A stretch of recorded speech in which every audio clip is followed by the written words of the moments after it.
Hello students, बेटा exercise जो है 6.3 इन लोगों की चल रही है टेंजेंट नॉर्मल। ठीक है, 6.3 में हम लोगों ने लास्ट वीडियो में सीखा था कि भाई हम लोग स्लोप ऑफ टेंजेंट और स्लोप ऑफ नॉर्मल वगैरह कैसे कैलकुलेट करते हैं। ठीक है, अब हम सीखेंगे इक्वेशन ऑफ टेंजेंट और इक्वेशन ऑफ नॉर्मल का formula. Equation of tangent, equation of tangent बहुत सिंपल फॉर्मूला है, 11th क्लास में हम लोग पढ़ लेते हैं। y minus y one m suffix में लिखा हुआ है tangent, m of tangent into x minus x one, that is called equation of tangent. इसको हम इक्वेशन ऑफ टेंजेंट बोला करेंगे। और इक्वेशन ऑफ नॉर्मल अगर हमें फाइंड करना है तो हमारा इक्वेशन ऑफ नॉर्मल का फॉर्मूला है equation of normal y minus y one into slope of normal x minus x one. ठीक है, इस फॉर्मूले से हम नॉर्मल का इक्वेशन फाइंड करेंगे। इक्वेशन ऑफ टेंजेंट और इक्वेशन ऑफ नॉर्मल की वैल्यू इन फॉर्मूलों से कैलकुलेट किया करेंगे इस एक्सरसाइज के अंदर। ठीक है, अब मैं कुछ ना कुछ स्पेशल केस, स्पेशल कंडीशन बताता हूँ जिनका हमें इस चैप्टर में यूज करना है, इस टॉपिक में हमें यूज करना है। ठीक है, पहला केस ये है बेटा, केस नंबर फर्स्ट देखेंगे some important topic, some important point, some important points. ठीक है, point number one, point number one क्या है कि अगर हमें गिवन है if tangent is parallel to x axis, अगर कभी टेंजेंट गिवन होता है एक्स एक्सिस के पैरेलल, है ना, अगर हमें ये गिवन है कि टेंजेंट हमारा एक्स एक्सिस के पैरेलल, ये वाई एक्सिस होता है, सपोज करो ये हमारा कर्व है y equal to f x और ये यहां पर हमारा टेंजेंट होगी, this tangent P point x one y one. ठीक है, तो अगर टेंजेंट हमारा पैरेलल है एक्स एक्सिस के, तो अगर आपको क्लियरली दिखाई दे रहा है कि इन दिस केस थीटा क्या हो जाएगा, दोनों के बीच में एंगल जीरो हो जाएगा। अब अगर थीटा जीरो हो जाएगा तो in this case m equal to tan theta जो हमारा स्लोप होता है, तो अगर हम इसमें थीटा की वैल्यू जीरो पुट करेंगे तो एम इक्वल टू क्या मिलेगा, टेन जीरो, यानी कि एम कितना आ जाएगा, जीरो। और हम, है ना, इसका मतलब ये इस लाइन का जो स्लोप है, ये जो लाइन है इसका स्लोप क्या हो जाएगा, जीरो। ठीक है, और ये लाइन क्या है, इस कर्व का टेंजेंट, तो इसका मतलब ये हुआ कि जो हमारा dy dx है इस पॉइंट x1, y1 पर जो भी हमारा स्लोप आ रहा है वो क्या हो जाएगा बेटा, इक्वल्स टू जीरो। ये बात हमें ध्यान रखनी है कि अगर कभी भी ये कहा जा रहा है कि टेंजेंट जो है पैरेलल टू एक्स एक्सिस है, तो in this case slope of tangent जो होता है dy dx eight x1, y1 वो हमारा क्या हो जाता है, जीरो के इक्वल हो जाता है। ठीक है, दूसरा पॉइंट क्या है, दूसरा पॉइंट ये है कि अगर ये कहा जा रहा है कि टेंजेंट जो है पैरेलल है वाई एक्सिस के, ये हम कह सकते हैं tangent is perpendicular to x axis, है ना, tangent is parallel to y axis, या हम कह सकते हैं tangent is perpendicular to x axis. If tangent is parallel to y axis, if tangent is parallel to y axis, है ना, suppose करो ये हमारा कर्व और ये हमारा टेंजेंट इस कर्व पे, x एक्सिस y एक्सिस, ये हमारा पॉइंट हो गया P x1, y1। ठीक है, तो अगर ये हमारा कर्व है y equal to f x, तो अगर ये जो टेंजेंट है ये पैरेलल है y एक्सिस के, या हम कह सकते हैं कि परपेंडिकुलर है एक्स एक्सिस के, तो इन दिस केस जो m होगा इस टेंजेंट का जो होगा स्लोप जो होगा m वो हो जाएगा tan 90, और tan 90 क्या होता है, इट इज नॉट डिफाइन, है ना, tan 90 नॉट डिफाइन होता है। अब अगर tan 90 नॉट डिफाइन होता है तो इसका मतलब ये हुआ कि dy upon dx at p point पर ये नॉट डिफाइन होगा। ठीक है, इन अदर वर्ड हम ये भी कह सकते हैं ना कि dx अपॉन dy इसका रेसिप्रोकल इज इक्वल टू क्या हो जाएगा, जीरो हो जाएगा, है ना। इज इक्वल्स टू क्या हो जाएगा, zero. Reciprocal of infinity is zero. Reciprocal of infinity क्या हो जाएगा, जीरो हो जाएगा। तो इसका मतलब ये होगा कि जब भी हमसे ये कहा जा रहा है कि टेंजेंट जो है पैरेलल है वाई एक्सिस के, तो इन दिस केस हमें dx अपॉन dy, है ना, निकालेंगे तो हम dy dx ही, लेकिन हम बाद में उसका रेसिप्रोकल ले लेंगे बी पॉइंट में, और उसको किसके इक्वल मानेंगे, हमेशा जीरो के इक्वल मानेंगे। अगर कभी भी ये कहा जा रहा है कि टेंजेंट है पैरेलल टू वाई एक्सिस, या ये कहा जा रहा है टेंजेंट है परपेंडिकुलर टू एक्स एक्सिस। ठीक है, तो ये बात ध्यान रखनी है आपको कि किस तरीके से सिचुएशन को सॉर्ट आउट करना है। ठीक है, जो प्रॉपर्टी हमारी टेंजेंट के लिए चल रही है सेम एज इट इज यही प्रॉपर्टी हमारी नॉर्मल पे भी अप्लाई होगी। अगर नॉर्मल पैरेलल है एक्स एक्सिस के तो उसका स्लोप भी हम ऐसे ही करेंगे, क्योंकि इसका नॉर्मल का स्लोप जीरो होगा। अगर नॉर्मल जो है परपेंडिकुलर है वाई एक्सिस के, तो उस केस में नॉर्मल के स्लोप जो dx अपॉन dy निकालेंगे उसका भी, वो भी हम जीरो के इक्वल रखेंगे नॉर्मल के लिए भी, है ना। जो प्रॉपर्टी टेंजेंट के स्लोप के लिए लग रही है वही नॉर्मल के स्लोप के लिए भी एज इट इज एप्लीकेबल होगी। ठीक है बेटा, चलिए आगे बढ़ते हैं।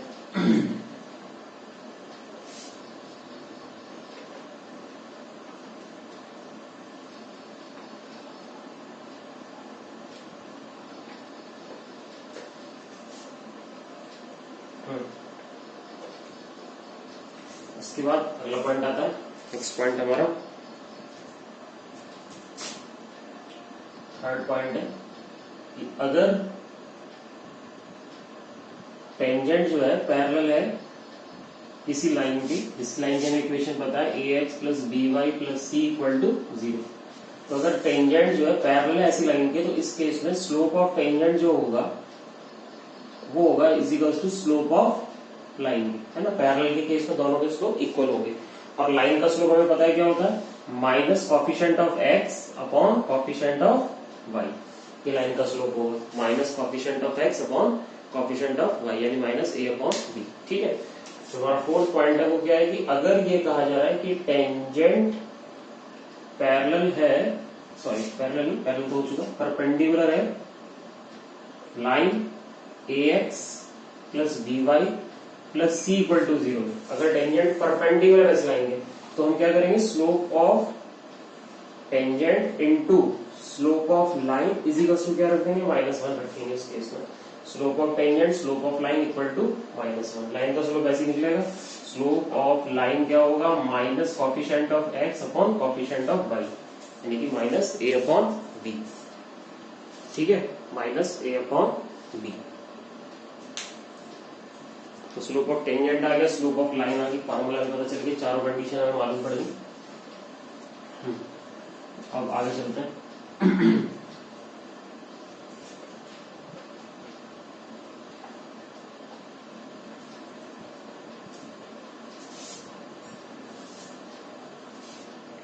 फिफ्थ पॉइंट है, if two curve y equal to fx and y equal to gx touch each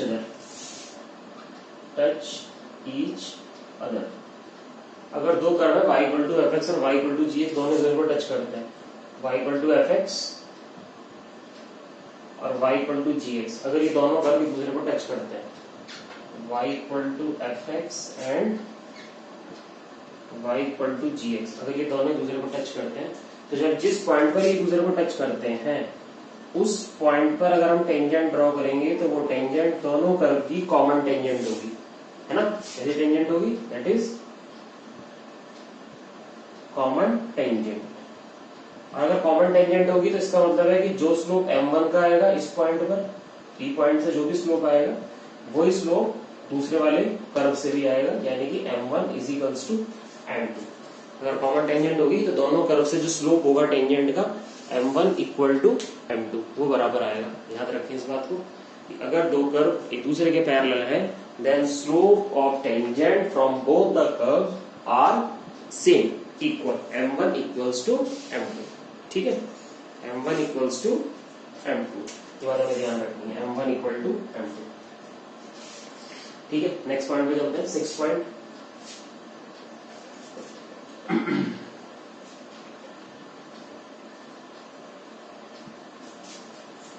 अगर यही दोनों कर्व एक दूसरे को इंटरसेक्ट करते हैं, इस two curve y equal to fx y equal to gx intersect each other orthogonally। Orthogonally का मतलब रहता है कि एक दूसरे को 90 डिग्री पर इंटरसेक्ट कर रहे हैं दोनों कर्व। अगर ऐसा होता है कि दोनों कर्व एक दूसरे को 90 डिग्री पर इंटरसेक्ट करते हैं तो इस केस में हम क्या करेंगे? देखिए, अगर दो कर्व हैं y equal to f x और y equal to g x, मान लो ये है y equal to f x और y equal to g x, ये दो कर्व है। ये इनका इंटरसेक्शन पॉइंट हो गया P, x1, y1 हम कहते हैं इसको। इस कर्व से टेंजेंट हमारी ये आ गई और इस दूसरे वाले कर्व से हमारा टेंजेंट ये बन गया। ठीक है, पहले वाले कर्व से टेंजेंट हमारी अलग होगी, दूसरे वाले कर्व से हमारा टेंजेंट अलग तरीके से निकल गया। और ये जो इनके बीच में एंगल आ रहा है that is called angle of intersection. ये जो थीटा है यहाँ पर, ये अगर है 90 degree, this theta is 90 degree, if this theta is 90 degree, अगर ये थीटा 90 डिग्री का है तो हम कहते हैं कि दोनों कर्व एक दूसरे को ऑर्थोगोनली कट करते हैं, है ना। तो हम ये कहेंगे कि दोनों कर्व एक दूसरे को 90 डिग्री को कट कर रहे हैं अगर, that is called orthogonally intersection, अगर ये थीटा 90 डिग्री है। ठीक है, तो इस केस में क्या होता है कि अगर मान लेते हैं कि ये वाला स्लोप m1 है और ये वाला स्लोप हमारा इस लाइन का m2 है। स्लोप कैसे निकलेगा वो आपको मालूम है, डिफरेंशियल करेंगे। सबसे पहले इंटरसेक्शन पॉइंट फाइंड करेंगे। एट फर्स्ट आपको फाइंड करने होंगे क्या? Intersection points. सबसे पहले आपको इंटरसेक्शन पॉइंट फाइंड करने होंगे। At first you have to find intersection point. ठीक है, उसके बाद फिर क्या फाइंड करना होगा? इसके बाद आपको फाइंड करना होगा m1 और m2। m1 m2 कैसे फाइंड करोगे? पहले वाले कर्व का डिफरेंशियल करके उसमें आप इंटरसेक्शन पॉइंट डाल दोगे तो m1 आ जाएगा।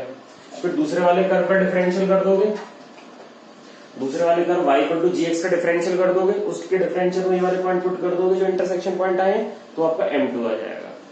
अब हम जानते हैं कि जब दो लाइन एक दूसरे को 90 डिग्री पर इंटरसेक्ट करती है तो उसके बाद हमें क्या कंडीशन सेटिस्फाई करके दिखानी है? m1 into m2 equal to -1। अगर m1 m2 का प्रोडक्ट -1 के इक्वल आता है तब हमें ये बात प्रूव हो जाएगी हमारे सामने कि ये दोनों कर्व एक दूसरे को 90 डिग्री पर यानी कि ऑर्थोगोनली इंटरसेक्ट कर रहे हैं। ठीक है भाई, चलिए, तो ये बातें आपको ध्यान रखनी है। अब वो कुछ क्वेश्चंस बनाएंगे इस एक्सरसाइज के हम, फिर आगे बढ़ेंगे। ठीक है, 6.3 कुछ क्वेश्चन सॉल्व करते हैं। चलिए,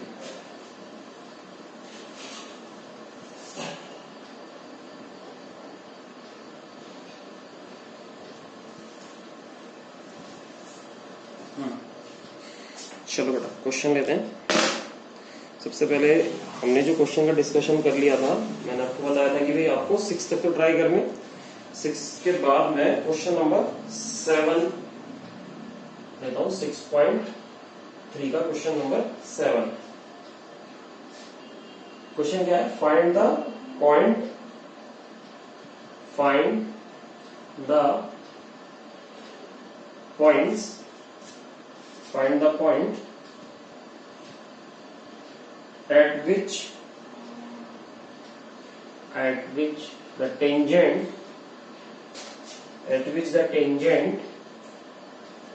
to the curve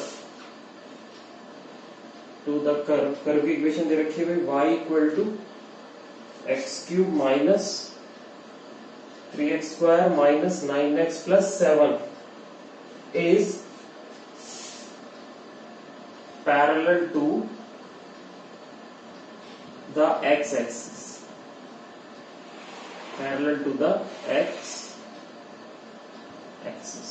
Find the point at which the tangent to this curve y equal to x cube minus 3x square minus 9x plus 7 is parallel to x-axis.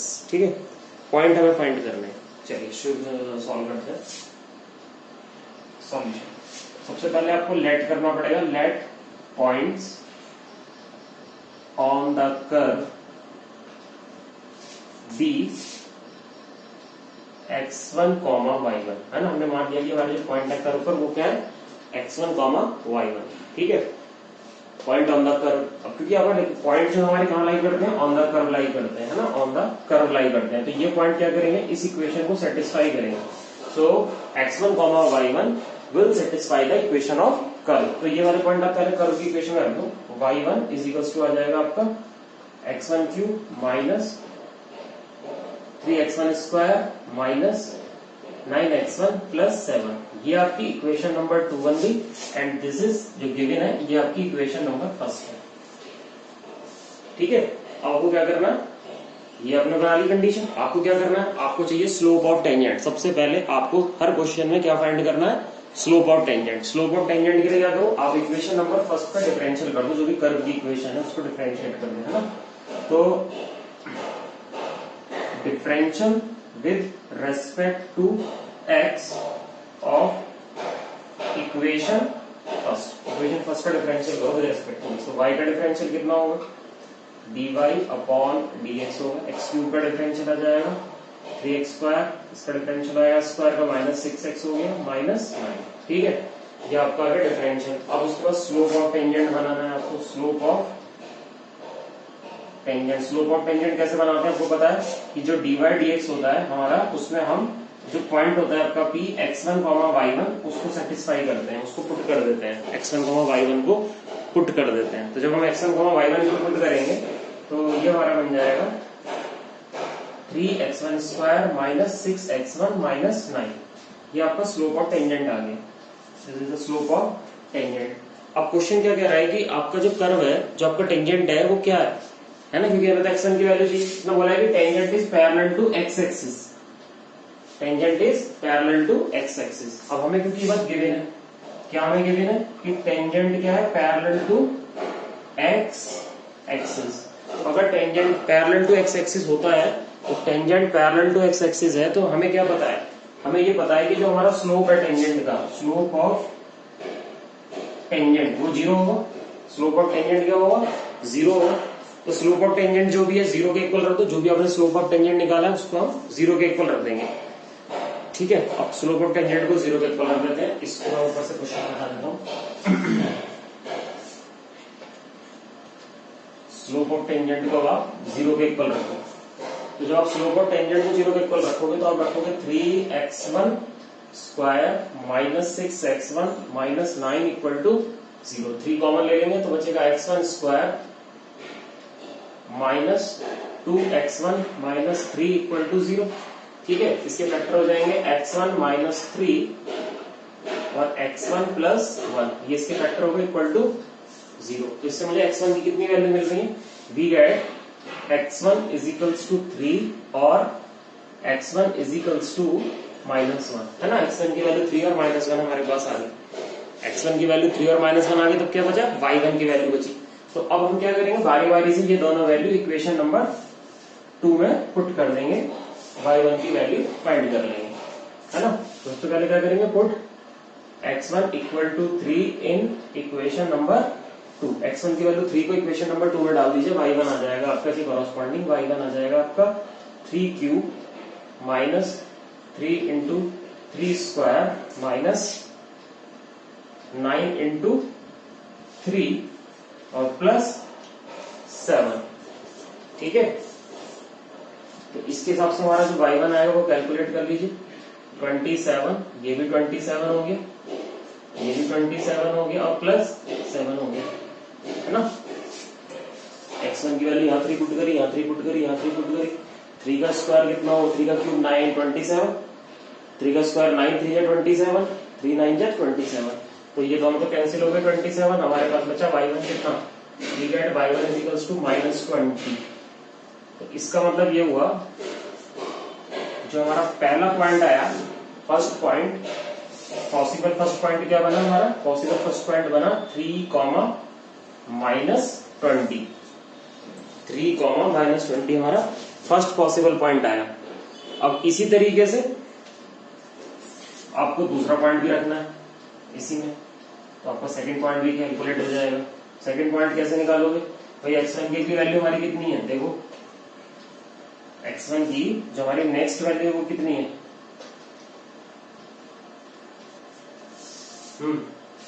The next value of x1 is -1। तो अब इस इक्वेशन में क्या कर दोगे?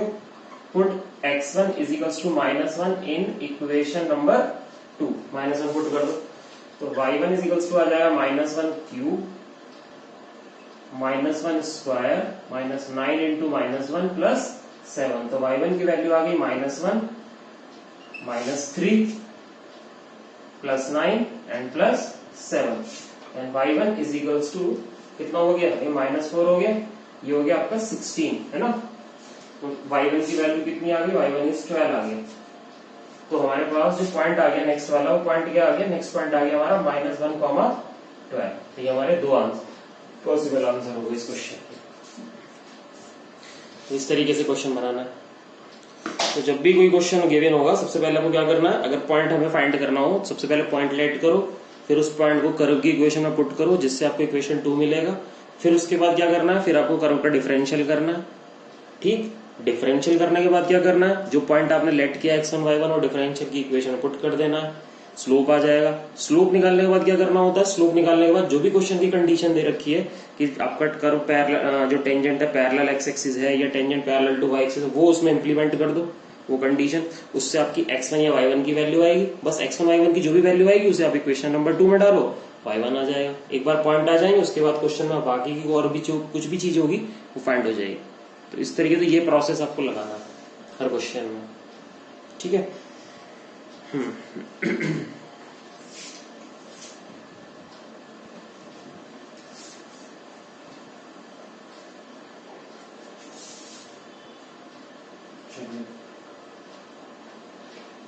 अब करते हैं अगले क्वेश्चन की तरफ move.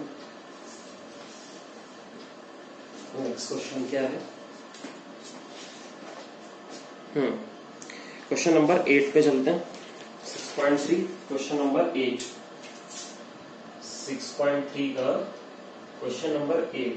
Find the point, find the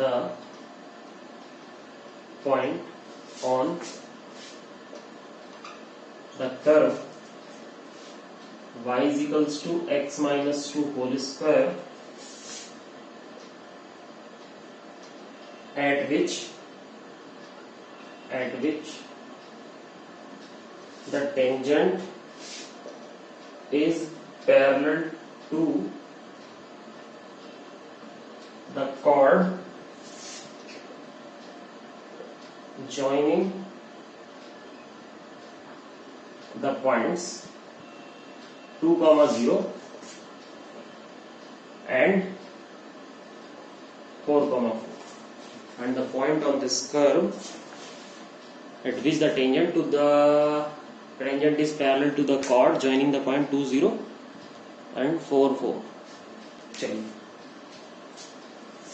तो बेटा इसका सॉल्यूशन देखिए। सबसे पहले मान लेते हैं कि भाई ये मेरा कर्व है कोई, ये इस कर्व का एक कॉर्ड है। इस कॉर्ड के कोऑर्डिनेट हमें रखे हैं, सपोज कर लेता हूँ थोड़ी देर के लिए 2, 0 ये 4, 4 ये मैं गिवन, ये पॉइंट हमारा कॉर्ड हो गया, ये भी है ना। अब हमें क्या करना है? Point on the curve find करना है, इस कर्व पर जो कि टेंजेंट के जो जहां पर जो टेंजेंट हो, है ना, हमें वो पॉइंट फाइंड करना है जिस पॉइंट पर जो टेंजेंट हो पैरेलल हो किसके? कॉर्ड के। तो मान लेते हैं कि वो पॉइंट यहाँ है P पॉइंट, x1, y1। यहाँ पर जो टेंजेंट होगी वो टेंजेंट हमारी पैरेलल है इस कॉर्ड की। तो हमें ये पॉइंट कैलकुलेट करना है। ठीक है, तो यहां से हम एक काम तो कर ही सकते हैं कि कॉर्ड का स्लोप तो हमें डायरेक्ट मिल जाएगा। स्लोप ऑफ कॉर्ड AB ये तो हम कैलकुलेट कर सकते हैं ना। फॉर्मूला होता है इसका तो y2 minus y1 upon x2 minus x1। Slope of chord तो यही होता है y2 minus y1 upon x2 minus x1। तो इस वाले फॉर्मूले से ना हम स्लोप ऑफ कॉर्ड निकाल लेते हैं। Slope of chord AB y2 minus y1 4 minus 0 upon x2 minus x1 4 minus 2। तो ये आ गया हमारा 4 अपॉन 2 इट्स 2 आ गया। तो ये कॉर्ड का स्लोप तो 2 निकाल दिया हम लोगों ने। स्लोप ऑफ कॉर्ड आ गया 2। ठीक है, 4 माइनस 0 अपॉन 4 माइनस 2 से। अब आपने पॉइंट लेट कर लिया, let the point on the curve भी x1, y1 एंड हमारी जो इक्वेशन फर्स्ट है वो है y is equals to x minus two whole square और फिर ये वाला पॉइंट हमने इस कर्व की इक्वेशन में पुट कर दिया तो हमें मिल गया y1 is equals to x1 minus two whole square, equation number 2 आ गई। ठीक है, अब हम क्या करेंगे, इक्वेशन नंबर 2 निकालने के बाद डिफरेंशियल करना है हमें। किसका डिफरेंशियल करना है, इक्वेशन नंबर फर्स्ट का। तो from first differential with respect to x, तो dy अपॉन dx का डिफरेंशियल आएगा ट्वाइस x माइनस टू, ये इसका डिफरेंशियल आ जाएगा। उसके बाद हमें क्या चाहिए, स्लोप चाहिए किसका, टेंजेंट का। We have to find slope of tangent at first.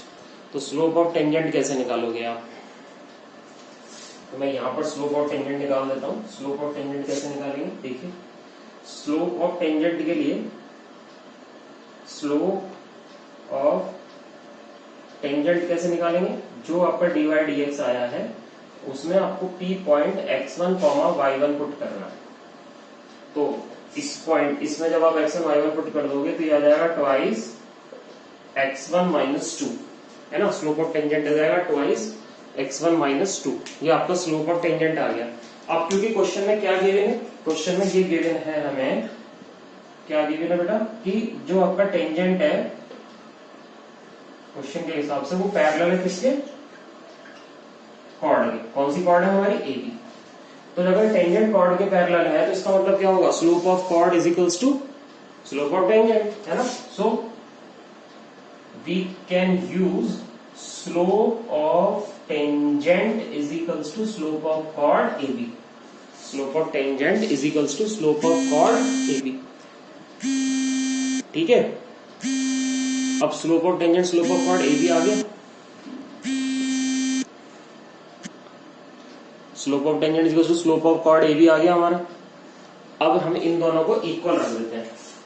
ठीक है, जब आप इन दोनों को इक्वल रखोगे तो क्या कंडीशन आएगी, देखो जब इन दोनों को इक्वल रखोगे, टेंजेंट का स्लोप कितना है, टेंजेंट का स्लोप है ट्वाइस x1 माइनस टू, है ना। स्लोप ऑफ कॉर्ड कितना है 2, तो 2 से 2 कैंसिल हुआ, x1 minus two is equal to 1 हो गया, तो x1 की वैल्यू 3 आ गई, x1 इज इक्वल टू 3।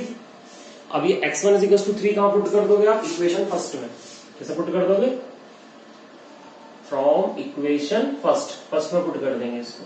जब आप इक्वेशन फर्स्ट में से पुट कर दोगे, सॉरी फर्स्ट कह रहा हूं, सेकंड है ना, second y1 is equal to आ जाएगा, ये है ना सेकंड, अभी y1 इज इक्वल टू आ जाएगा x1 की वैल्यू कितनी है 3, तो 3 माइनस 2 का होल स्क्वायर, तो y1 आ जाएगा 1 का square. It's mean that y1 की वैल्यू 1 आ गई।